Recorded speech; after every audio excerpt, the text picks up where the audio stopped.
நம்ம இன்றைக்கி பார்க்க போகிறது ரொம்ப சிம்பிளான டீ கடை போண்டா, இனிப்பு போண்டா தான் நம்ம இன்றைக்கி பார்க்க போகிறோம். பாருங்கள், ரொம்ப சூப்பராக வந்து நீங்கள் 2 விரல்லே வந்து பிச்சிடலாம், அவ்வளோ சாஃப்டாக இருக்கும். அந்தளவுக்கு டீ கடை போண்டா வந்து நம்ம எப்படி செய்யுதுன்னு பார்க்கலாம். அதே ஷேப்லேயே நம்ம மாறாமல் நம்ம எல்லா போண்டாவுமே ஒரே ஷேப்பாகவே ரொம்ப அழகாகவே வந்து செய்யலாம். அது எப்படின்னு வாங்க பார்க்கலாம்.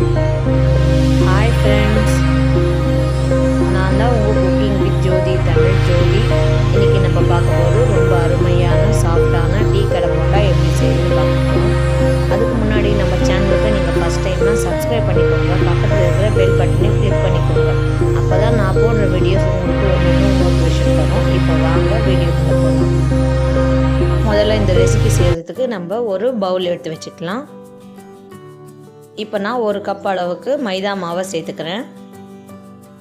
1 கப் அளவுக்கு மைதா மாவுனா 1/2 கப் அளவுக்கு சர்க்கரையை சேர்த்துக்கோங்க. இப்போ 1/2 கப் அளவுக்கு ரவையும் சேர்த்துக்கிறேன். நீங்கள் எந்த கப்பில் மைதா மாவு எடுக்கிறீங்களோ அந்த கப்லேயே வந்து எல்லாமே வந்து அளந்து எடுத்துக்கோங்க. இப்போ 1 பிஞ்ச் அளவுக்கு உப்பு சேர்த்துக்கிறேன். 1 பிஞ்ச் அளவுக்கு ஏலக்காய் தூளை சேர்த்துக்கிறேன். சேர்த்துட்டு இப்போ நம்ம கட்டிப்படாமல் வந்து எல்லாமே வந்து நல்லா வந்து கலந்து விடலாம். அங்கங்கே நிற்காத மாதிரி நம்ம முதல்ல வந்து நல்லா வந்து கலந்து விட்டுக்கோங்க. இப்போ நான் 1/2 கப் அளவுக்கு பால் எடுத்திருக்கேன்.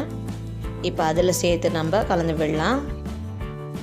பால் வந்து நான் 1/2 கப் அளவுக்கு எல்லாமே வந்து ஊற்றிக்கிட்டேன். முதல்ல இது வந்து கட்டிப்படாமல் நல்லா வந்து கலந்து விட்டுக்கோங்க. அதுக்கப்புறம் நம்ம தேவைப்பட்டுச்சுன்னா கொஞ்சம் கொஞ்சமாக வந்து தண்ணி சேர்த்துக்கலாம். இப்போ நான் 1 கப் அளவுக்கு தண்ணி எடுத்திருக்கேன். அதில் நம்ம கொஞ்சம் கொஞ்சமாக ஊற்றி கலந்து விடலாம். ஏன்னா தண்ணியோட அளவு வந்து நம்ம கரெக்டாக சொல்ல முடியாது, ஒவ்வொருத்தங்களுக்கும் வந்து மாறுபடும். அதனால் நம்ம கொஞ்சம் கொஞ்சமாக வந்து சேர்த்து கலந்து விட்டுக்கோங்க. எனக்கு மொத்தமாக வந்து 1/2 கப் அளவுக்கு தண்ணி தேவைப்பட்டுச்சு. இப்போ நல்லா கட்டிப்படாத மாதிரி கலந்து விட்டுக்கோங்க. ஏன்னா அங்கங்கே வந்து லம்ஸ் வந்து ஃபார்ம் ஆகும். அதனால் நீங்கள் நல்லா வந்து கலந்து விட்டுக்கோங்க. இப்போ நல்லா கலந்தாச்சு. இது ஒரு தோசை மாவு பதத்துக்கு இருக்கணும். அப்போ தான் நம்மளுக்கு போண்டா விடும்போது கரெக்டான பதத்துக்கு வரும். இப்போ பார்த்திங்கன்னா நல்லா தோசை மாவு பதத்துக்கு இருக்குது பாருங்கள். இப்போ ஒரு 15 நிமிஷத்துக்கு இதை அப்படியே டிஸ்டர்ப் பண்ணாமல் ஒரு தட்டு போட்டு மூடி வச்சுக்கலாம். 15 நிமிஷம் கழித்து எப்படி இருக்குன்னு பார்க்கலாம். இப்போ 15 நிமிஷம் ஆச்சு, நம்ம திறந்து பார்க்கலாம். இப்போ 15 நிமிஷம் ஆயிடுச்சு, திறந்து பார்க்கலாம். பாருங்கள், மாவு கொஞ்சம் வந்து ஊப்பி வந்த மாதிரி இருக்குன்னு. இப்படி நம்ம ஊற வைக்கும் போது தான் வந்து நம்ம போண்டா வந்து நல்லா புசு புசுன்னு வரும். நம்ம இன்றைக்கி பேக்கிங் சோடா எந்த சோடாவும் வந்து சேர்க்க போகிறது கிடையாது. உங்களுக்கு விருப்பம்னா நீங்கள் கொஞ்சம் சேர்த்துக்கலாம். ஆனால் இது சேர்க்காமலே நல்லா புசு புசுன்னு வரும். இப்போ நம்ம எண்ணெயை ஒரு கடாயில் காய வைக்கலாம். இன்றைக்கி நம்ம சுட போகிற போண்டா வந்து எல்லாமே வந்து ஒரே ஷேப்லேயே வரப்போகுதுன்னு சொல்லியிருக்கேன் இல்லையா. அதனால் இந்த மாதிரி ஒரு குழி கரண்டியே எடுத்து வச்சுக்கோங்க. உங்கள்கிட்ட இந்த மாதிரி குழி கரண்டி இருந்தாலும் பரவாயில்ல. இல்லைன்னா நார்மலான நீங்கள் சட்னி சாம்பாருக்கெல்லாம் ஊற்றுவீங்களா, அந்த மாதிரி ஒரு கரண்டி இருந்தாலும் பரவாயில்ல.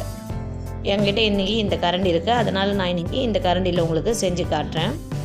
இப்போ இந்த கரண்டியை அந்த எண்ணெயில் கொஞ்சம் நேரம் வச்சு நீங்கள் எடுக்கலாம். ஒரு 5 நிமிஷத்துக்கு இது கரண்டி வந்து நல்லா வந்து சூடாகட்டும். இப்போ கரண்டி கொஞ்சம் சூடாகிருக்கு. இப்போ நம்ம ஒரு கரண்டி மாவை இந்த கரண்டியில் வந்து சேர்த்துக்கலாம். சேர்த்துட்டு நம்ம மறுபடிக்கும் வந்து அப்படியே வந்து எண்ணெயில் விடலாம். இந்த ஸ்டெப் நீங்கள் பண்ணும்போது கொஞ்சம் வந்து நீங்கள் பொறுமையாக செஞ்சால் தான் உங்களுக்கு வந்து மொதல் வாட்டி பண்ணும்போது ரொம்ப அழகாக வரும். இப்போ நீங்கள் கொஞ்சமாக வந்து மெதுவாக வந்து எடுத்து விடலாம்.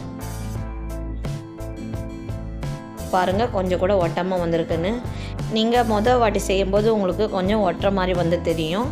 அதுக்கப்புறம் 2வது வாட்டி 3வது வாட்டி செய்யும்போது அந்த கரண்டியில் வந்து ஒட்டாமல் தானாகவே வந்து நல்லா எழும்பி அழகாக வரும் உங்களுக்கு போண்டா. நம்ம இதே போலவே ஒரு போண்டாக்கெலாம் வந்து இந்த மாதிரி நம்ம வந்து சுட்டு எடுத்துக்கலாம்.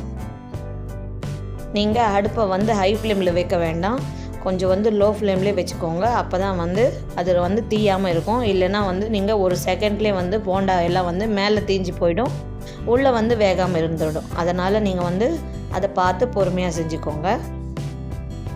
நீங்கள் இந்த மாதிரி செய்யும்போது உங்களுக்கு கையிலையும் வந்து எண்ணெய் தெரிக்காது, ரொம்பவே வந்து ஈஸியாகவும் வரும்.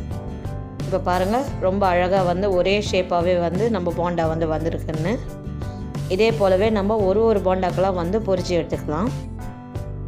இப்போ இதே போலவே நம்ம வந்து ஒரு போண்டாக்கெலாம் வந்து பொரித்து எடுத்துக்கிட்டோம். நீங்கள் வந்து கொஞ்சம் பொறுமையாக செஞ்சிங்கன்னா உங்களுக்கு வந்து கொஞ்சம் கூட வந்து பிக்காமல் ரொம்ப அழகாக வந்து நம்மளுக்கு வந்து போண்டா வரும். நான் ஒரு டிப்ஸ் வந்து உங்களுக்கு நடுவில் சொல்ல மறந்துட்டேன். நீங்கள் மாவு வந்து ஊற வைக்கும்போது மாவு கொஞ்சம் கட்டிப்பட வாய்ப்பு இருக்குது. அதனால் நீங்கள் கட்டிப்பட்டால் ஒரு டேபிள் ஸ்பூன் அளவுக்கு தண்ணியை சேர்த்துட்டு நீங்கள் திரும்பவும் கொஞ்சம் கலந்து விட்டுட்டு ஒரு தோசை மாவு பதத்துக்கு அந்த மாவு நீங்கள் கொண்டு வந்துட்டிங்கன்னா ரொம்பவே வந்து சூப்பரான நம்மளுக்கு டீ கடை போண்டா கிடச்சிடும். பாருங்கள், நம்மளுக்கிட்ட இன்றைக்கி ரொம்ப சூப்பரான டீ கடை போண்டா வந்து நம்மளுக்கு இன்றைக்கி இத்தனை கிடச்சிருக்கு. எவ்வளோ சாஃப்டாக இருக்குது பாருங்கள். உங்கள் வீட்டில் எல்லாருக்குமே வந்து நீங்கள் செஞ்சு கொடுங்க. ஸ்பெஷலி பசங்க வந்து ரொம்பவே வந்து விருப்பப்பட்டு சாப்பிடுவாங்க. நீங்கள் ஈவினிங் ஸ்நாக்ஸ்க்கு இது ஒரு வாட்டி செஞ்சு ட்ரை பண்ணி கொடுத்து பாருங்கள்.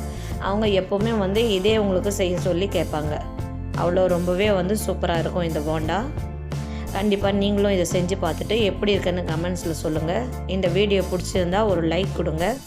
குக்கிங் வித் ஜோதி தமிழை சப்ஸ்கிரைப் பண்ணிக்கோங்க. இன்னொரு நல்ல டிஷ்ஷில் சந்திக்கலாம். தேங்க்யூ, பாய்.